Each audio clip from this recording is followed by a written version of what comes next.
I'll be reading Luke chapter 15, verses 11 to 24. Hi, I'm Gareth Uden. I'm an elder with the Knox Presbyterian Church here in Westminster. Then Jesus said, "There was a man who had 2 sons. The younger of them said to his father, 'Father, give me the share of the property that will belong to me.' So he divided his property between them. A few days later, the younger son gathered all he had and traveled to a distant country. And there he squandered his property in dissolute living. When he had spent everything, a severe famine took place throughout the country, and he began to be in need. So he went and hired himself out to one of the citizens of that country, who sent him to his fields to feed the pigs. He would gladly have filled himself with the pods that the pigs were eating, and no one gave him anything. But when he came to himself, he said, 'How many of my father's hired hands have bread enough and to spare?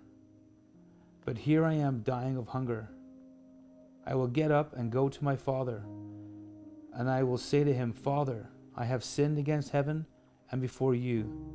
I am no longer worthy to be called your son. Treat me like one of your hired hands.'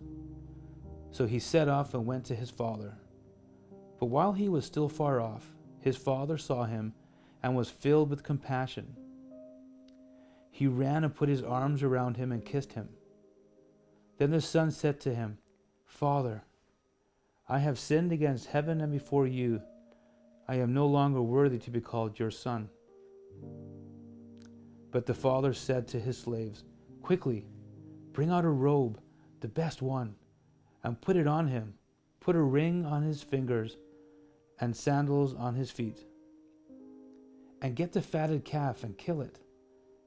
And let us eat and celebrate. For this son of mine was dead and is alive again. He was lost and is found.' And they began to celebrate." Prayer for the day.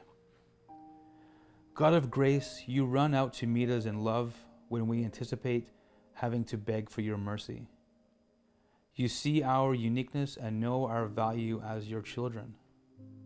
As we bask in your embrace, marvel at our new clothing, and celebrate at the banquet given in our honor, our excitement grows.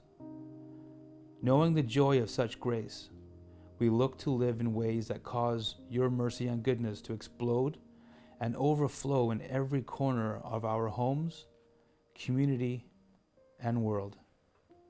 Amen.